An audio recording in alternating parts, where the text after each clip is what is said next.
Hey everybody, this is Dr. Flight, and we're going to spend just a couple minutes thinking about and reviewing the concept of partnerships and how organizations, nonprofit organizations, will routinely look to team up with for-profits and also advertising agencies too in order to tap into connections that could lead to advertising pieces and promotion in general. So we'll spend just a couple minutes talking about some of these collaborations and why these happen, and then provide a couple examples of those as well. All right, so as we look to make these associations and partnerships, we need to remember that there's a struggle sometimes within nonprofits to think from a business perspective. So it may not be so much that we want to adopt a for-profits mission or purpose, but we do want to adopt for-profits practices or best practices or benchmark practices for being able to communicate to markets, to do market segmentation, to find audiences, to also find resources and such like that. So there's often a frustration, for instance, for people who go from a for-profit environment into a nonprofit environment. These managers who make transitions like that are often frustrated because of the lack of business mindedness that nonprofits often have. So we want to be able to combine the pros of thinking from a business perspective and implement those into the pros of the mission that a nonprofit would otherwise have. So thinking from a business perspective is kind of an important process here if we want to run a nonprofit effectively. So a couple things to remember here. Cause-related marketing is a term that's sometimes used, that is used to describe strategies that for-profits will employ with the purpose of engaging a cause in order to achieve their business objectives. So for-profits will want to partner with nonprofits in order to gain some type of business perspective that they otherwise couldn't have. Now, likewise, of course, nonprofits want to gain from this collaboration as well. But ultimately, these collaborations that happen between nonprofits and for-profits have to be what we call genuine, or we think of as true, or else the public and people who are associated with it just won't believe that the collaboration is particularly strong. So some opportunities or some examples of collaborations that we can explore a little bit more. One would be, and there are many of these, so there's only, we're going to highlight three here, but one collaboration would be Coca Cola and the Boys and Girls Clubs of America. Now, this collaboration has been in existence for a very long period of time, since the 1940s, in fact.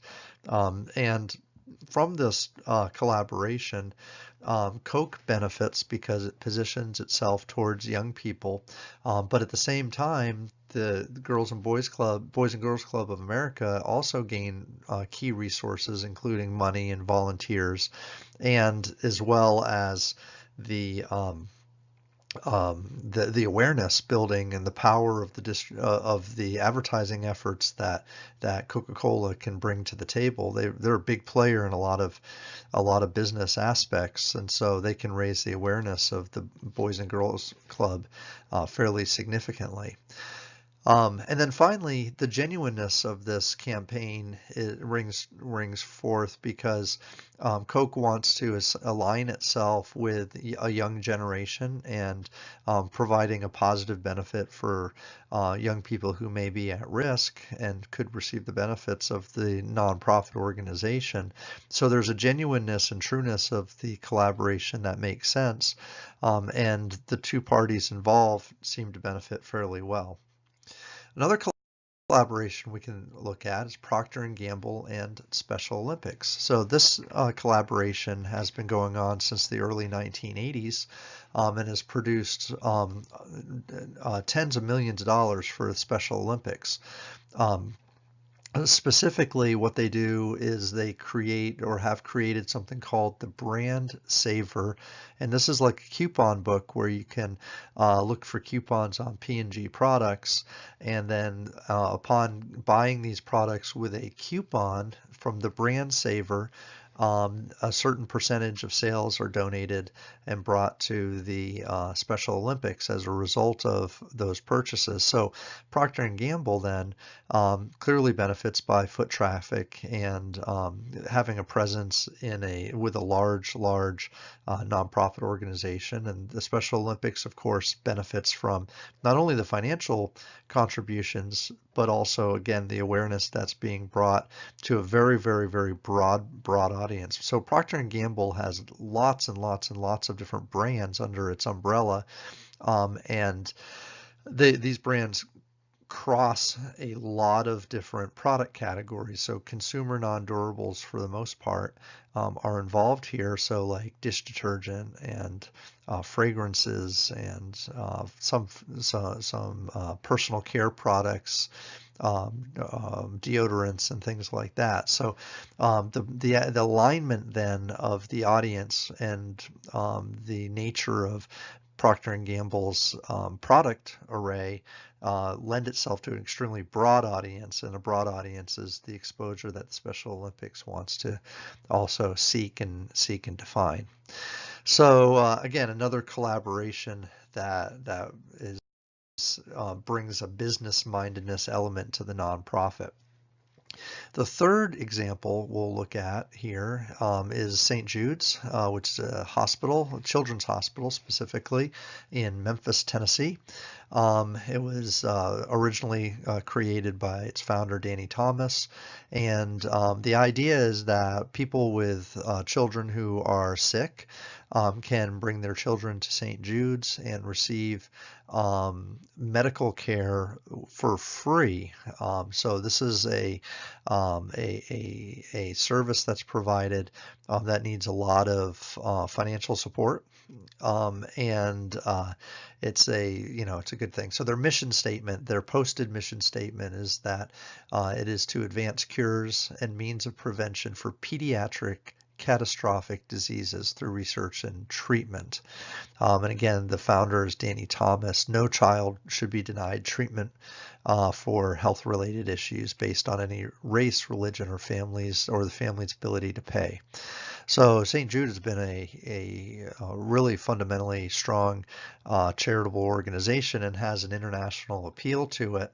And the way they operate, which is challenging because they manage many relationships at once. It's not a single relationship like we saw with Coca Cola and P&G with a specific not for profit. But what St. Jude does is they have many different partners that they collaborate with for financial resources, but then also advertising and awareness building resources as well. And they break their relationships down on the volume of business that they do with the private sector. So here's a list, a screenshot of the many different brands that they have relationships with, which bring in over $10 million a year. And then they have others that are in the $3 million category, and then they have others that are less so. But you can see that there are dozens and dozens of relationships that are created and developed with the purpose of building awareness, but also contributing to this social cause. And so if you can imagine St. Jude being able to tap into each of these organizations, these for-profits, and capitalize on some of these for-profits advertising and awareness building capabilities, it's not a stretch to imagine that St. Jude's has a fairly strong advertising potential when they do so and tap into these folks.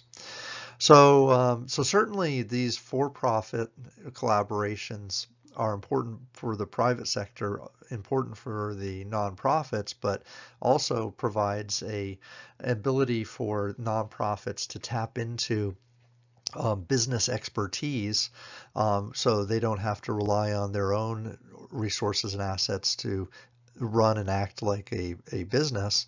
But then they also benefit from advertising components as well that the firms can provide.